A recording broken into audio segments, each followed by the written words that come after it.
And what I'm suggesting is, let's say Julius Caesar, these ancient leaders who have multiple real-time written attestations of their existence while they were still alive. No, they weren't. Who wrote about Julius Caesar during his time? And Jesus proves that claim to be that prophet in Isaiah by saying it. Then there is attestation about Jesus Christ even before Jesus was born.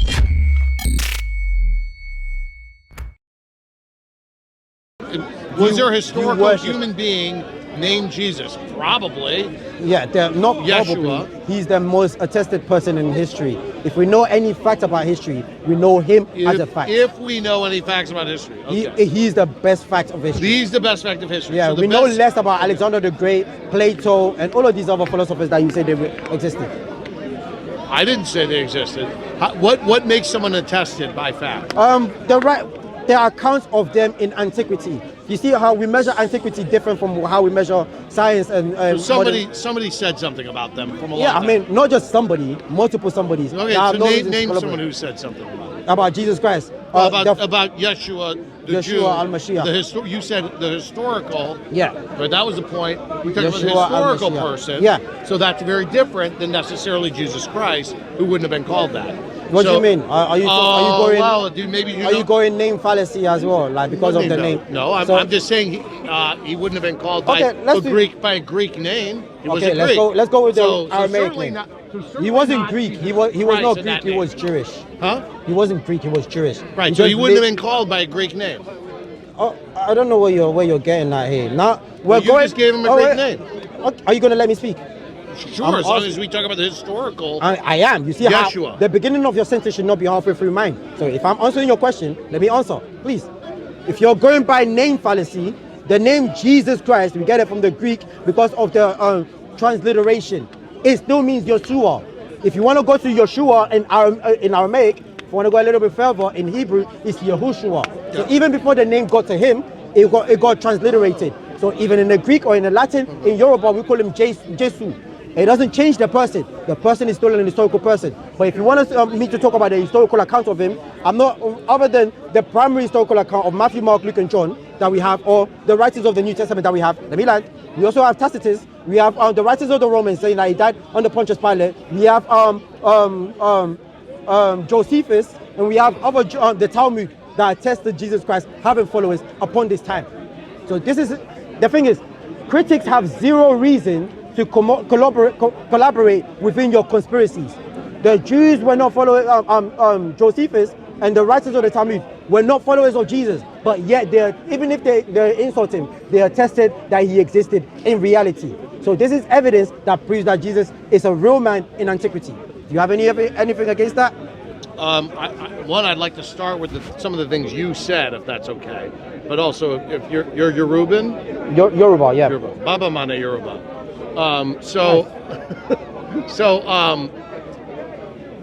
You said it was attested by certain people. People wrote about him. But you had said at the time, you said it would have been either, I think you said Aramaic, Yeshua. Yeshua, in Hebrew, Yahushua. So who's the first person to write down, attest to him, the name Yeshua or Yehoshua? The name, I mean... It's certainly not Matthew. Matthew wrote in Hebrew and in Greek. Greek. In Hebrew and Greek. Greek. There are some of Matthew's writings are in Hebrew, right? Available, I'm not sure. But no, as in like when he was writing, someone... Eusebius says that he wrote a gospel in Hebrew first.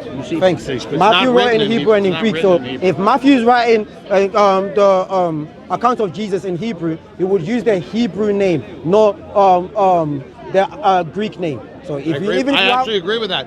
Here's the problem. So where's your argument? Here's the problem. There is no attested Matthew written in Hebrew or Aramaic. It's not. It doesn't exist. So just by your own argument. What do you mean it doesn't exist? What we have is a Greek. We have lost translation. We have lost texts. I have a lot of lost things. Okay, I can tell you, I've lost a $1 He's trying to do the whole name fallacy. It doesn't mean I have $1 billion. Problem with that because Greek was the lingua franca. I'm trying to tell him, but this guy won't. Okay. Well, so far, what we have is a book that says, I believe it says according to Matthew, which is written in Greek, that it was written down by someone, probably not Matthew, but let's say even if Matthew. Who says it's according to? Well, it says at the beginning according to Matthew. No, it just says Matthew's name. It doesn't say by Matthew. That part is... Kata is according to or by. Okay, according to. Yeah, okay. but... Sounds familiar. Sounds like I just said that. Okay, that's fine. That's fine. But it's in Greek. I can concede on that. Yeah. Even if it's in Greek. It was the lingua franca of the area. So all we have attested to now can someone is not that write? we don't have it attested to in Hebrew What do you and mean? Aramaic. He's trying to say that because it says according to Matthew, we still don't know who wrote it. I don't believe it was written by Matthew, but even How do you were it know written that? by How do you Matthew, know it's that? in Greek. What's wrong with that? It's the lingua franco. I'm Yoruba. If I want to write a text to my Yoruba friends that are living in London, I'll write it in English because English is the lingua franco over here. So if Greek was the lingua franco upon that time, for them to best spread the message, they'll write it in Greek, right? What would it be the point of writing it in Aramaic? I mean, it's how I believe the historical person, as you said, would have been referred to as Yeshua, or Yeah, but writing about him in a different language, why does that stop him from being historical? All I'm saying is he has not been attested to even in his own language at the time in which he existed. He was attested at a later time by his own people, right? By his own people. Where it doesn't say written by Matthew, it says no, the disciples wrote it. We know that he's Greek. We don't know that he wrote it. What we know is that that's fine. We do know that he wrote it because we have the church tradition that know who wrote what. Especially at the time when persecution was high. Even if you read in the text, you will see like there are certain things that Matthew, Mark, Luke, and John indicates so that you can go to this person for eyewitness. Like a number of the gospel says the women went to the tomb. One of the gospel says Mary Magdalene was one of the women, just so that the people around town would know that, hey, we can go to Mary Magdalene for an eyewitness account whilst they're reading the text. But the text is written, and the people know who's writing it. So when the text is being passed around to anyone around, they know that, hey, we just got a letter from Paul, we just got a letter from Matthew, we just got the gospel of this person. They don't have to write their name in it, especially in that time period as well. People write things, they don't really attest it to themselves, they write it in third person. The Gaelic War, I can't remember who wrote it, Google it. The Gaelic War, written by, I can't remember, it's a Roman emperor. He wrote it in third person, didn't say his name in it. The name is written in it, but he wrote it in third person, not necessarily in first person. But yet we know that he's the one who wrote it. Okay, this is a writing. Do you believe the written attestations, let's just say written by Matthew in Greek, were written prior to the letter to the Thessalonians by Paul, the Apostle Paul? I'm not really sure about that, but Paul started writing his letters. The writing of Matthew in Greek was as many helpers as you need. Which you think was attested written first? A letter to the Thessalonians, the epistle by the Apostle Paul, or the Greek version of according to Matthew? Thessalonians. So that was written down. So do you agree with them or not? Because I agree. I said I don't know. I agree. No one disagrees with that. Okay, good. But the text was written in the first century. So the best attestation, evidence that has been presented so far, not by me, but by this fine gentleman, is the Gospel according to Matthew, written by Matthew in Greek. No, I would say that I didn't say that's the only evidence. I didn't say the only. I said the best one so far. The primary text, yeah. Right, primary text. Okay, but however, we just learned that the first written thing, or something earlier, I don't necessarily first, is a letter to the Thessalonians by the Apostle Paul. But do you know what the letter to the Thessalonians contains? I'm always happy to be educated, but what I am saying is that it was written by Paul. That's fine. Right? Okay. Now, other than, on the route to Damascus, if you believe such a thing, when would Paul have met this Greek name Jesus, Aramaic name Yeshua, Hebrew name Yehoshua? I mean, he didn't meet him personally, but he met him on the road to Damascus. But he was at the time when his followers started springing in worship rapidly. So he was he was there when Stephen was being stoned, and he was one of the Jews, the Pharisees that was killing Christians. So he was alive during the time period of Jesus. doesn't have to have met Yep. him, but That's on the road to Damascus he met him. Okay, so that makes good. the argument. Okay, so good. So now we've got established a few things. We've established that the written attestation, according to Matthew, in Greek, comes after. Okay, let me debunk this. Let me this, just go okay. through the Yeah. timeline you've admitted to. After the letter to the Thessalonians, okay, and that Paul, the first time he met the Greek name Jesus, the Aramaic name Yeshua, the Hebrew name Yehoshua, was on the road to Damascus. He didn't meet him before that, at which point was sometime after what is reported to be the crucifixion by the Romans, and therefore the first written attestation we've talked about so far is by someone who met If you're saying- the ghost or the spirit. What's the hang up on the name? We're moved on from the name now because he conceded on that. I I'm believe.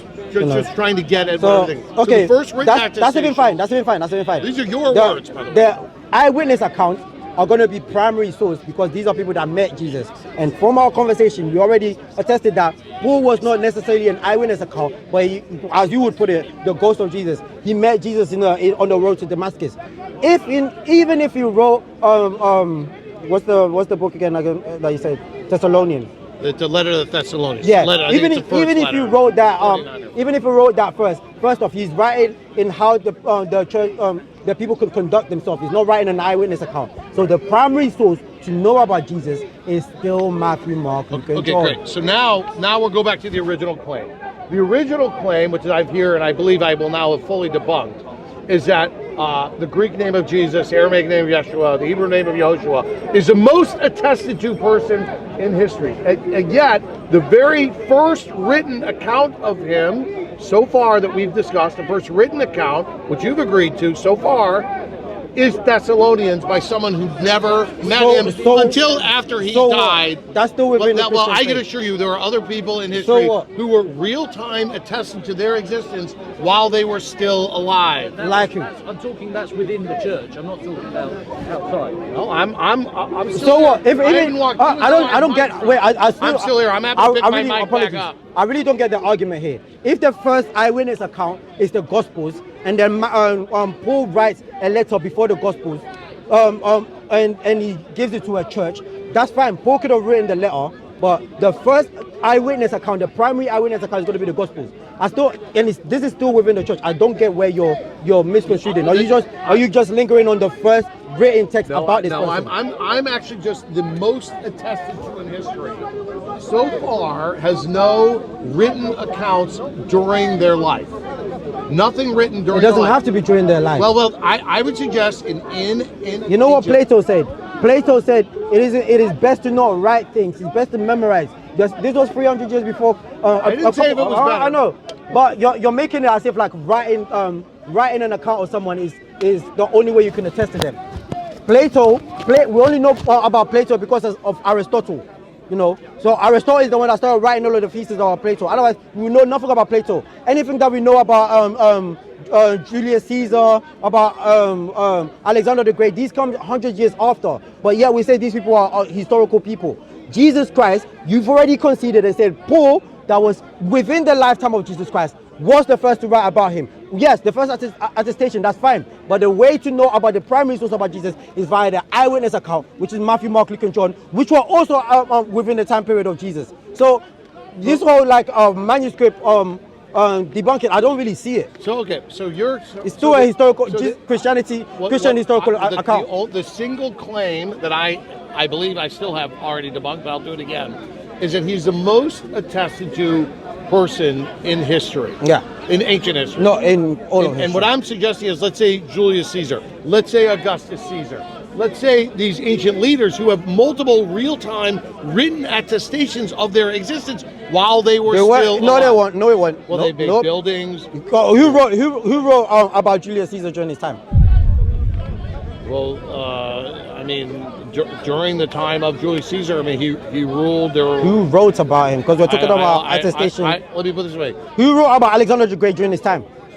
Alexander the Great was about 400 years. So we get an you're account. suggesting that the Matthew, Mark, Luke, and John, and Paul. The buildings and the construction with the just sort of the name that it was built by them all these things would be written attestation of their existence to them. Some of Doesn't them, mean yeah. There's a book about them. Some of them, yeah. Some of the buildings well, made about this that's person. all I'm suggesting. I'm suggesting is that to suggest that the most attested to person in ancient history, Yeah. nothing written about them, denies the existence of ancient history where people were attested to them because they built stuff at the time. You see how written. let me And not that is devalidate very your argument. clearly- Let me not that is debunk very your clearly argument. More attested to than someone who was only Okay. attested to. Now- never. Let me once debunk this during their argument life. regarding this evidence that he's bringing. Okay, if you're saying the statues that were around the time of Julius Caesar attest to With his him, name on it. let me land, sir. I'm still speaking.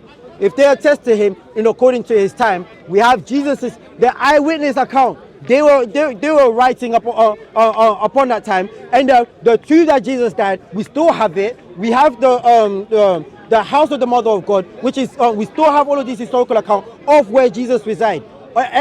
We have. Where do you want to go with this? Let's go the one of accounts of Jesus. If you're looking for archaeological Yeshua findings, in Aramaic, I'm trying to give all going back to the names. name. Yeah, because I want to give you a choice of all three names. No, I don't need to have a open- choice of all three okay, names. All so- three names so are right. While he was alive, All three names are right. While he was alive, They someone call who him wrote something. Yeshua. or- Why they wrote about him? They call him Jesus in the Greek. But before he was, No one wrote in Socrates. apologies. Before he was born, the name Jesus was Yahushua. So I don't get where your argument is going with this Who transliteration. attested to him when he was alive?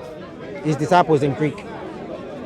The disciples in Greek, or the Yeah. or the are you We're not talking about the first. We're talking about the disciples. Eyewitness account that. Well, you're like attested James. Huh? Like James or Yaakov would have been his. James wrote after, but James wrote about him as well. He's a cousin or a brother of Jesus. Okay, there are okay, but he didn't. He wrote That's about him one after. person. I'm No, trying no. to say After who wrote doesn't about him matter. while he was alive. It doesn't have to. Who has to write about you I while didn't say you're they had alive? to. I It said doesn't the- have to I be said the while you're most alive. attested to person would have been written about when they were alive because there No, are other people. no, they don't have Now to. we know they that's existed. That's not how history works. It doesn't. Okay, so the only way we know about him, if someone writes about him now, if I'm on on 100 camera years, right now. 100 I'm years, attested to. this is okay, cool, that's fine. He's saying that because someone is not writing about you during the time when you're alive, then you can't exist. Because the disciples didn't write about Jesus Christ during the time he was alive, doesn't mean he doesn't exist. They can write about him after. This is what we call eyewitness account. When you go to court, the court is not going to say, oh, let's bring the incident to happen now. No, they're going to say what happened and what was your eyewitness account. That's how we prove that the incident happened. I don't get where you're going with the argument, sir. What I'm suggesting is an account after the existence. It's not real time. Is not the same quality of attestation of real time when alive. That's the only claim I make. Do you want to talk about real time while he was alive, or even before he was alive? Do you want to talk about that? No, I don't want to get into before he was alive. Before can make the argument. That's a different kind of That attestation. before can make the That's a argument. different kind of attestation. Yeah, it's prophecy, right? So that's not- that proves a claim, right? If the prophecy is the claim, and Jesus proves I and say, definitely am not gonna talk about if the prophecy is, I'm prophet written about in Isaiah, and Jesus proves that claim to be that prophet written in Isaiah by saying it, then there is attestation about Jesus Christ even before Jesus was born. I will take it as a victory that the attestation of his existence You know, is a prophecy before his existence. I will take that as full proof that the attestation needs some support from prophecy from the book of Yeshaya in Hebrew. I believe you called it Isaiah. Yeshua, that's not the name, by the way. But I mean, we can leave I will it there. take it. It was a nice conversation. Yes. I can get a little passionate about it sometimes. I don't get where it was going with this. Historical account doesn't work in the way where how he wants to see it, where it has to be verbatimly when the person existed, or verbatimly in this language that the person lived in. No, I already said I am Nigerian Yoruba. If I'm speaking to my Nigerian Yoruba friends, especially when I'm texting them, I don't have to text them in Yoruba. I can just text them in English, because this is the common language of the land, the lingua franco. So in the time of Jesus Christ, he himself would have been speaking Aramaic, primarily Hebrew because he's reading the scriptures, and Greek because he spoke to a number of Greek people. So once the disciples want to now spread the word upon the whole world, it wouldn't make much sense to only write it in Aramaic. That is a language that not much people know about. If you want to appeal to the Gentiles, write in Greek. That was the common language of the land. It will spread a lot more. I don't get where he wants to say where he's going by. Oh, it has to be written around this time. And even so, he brought Paul. Paul attested to Jesus Christ, even though Paul never met Christ physically. Paul attested to Jesus Christ before the Gospels were written. You know why Paul attested to Jesus Christ? Because they had an oral tradition about Jesus Christ. So anything Paul is getting is still coming from the disciples who are primary eyewitness account. Right. Subhanahu Yeshua El Abdul Amin. Glory be to the one true God. Amen. Oh, Sheik Yabooty. Well done.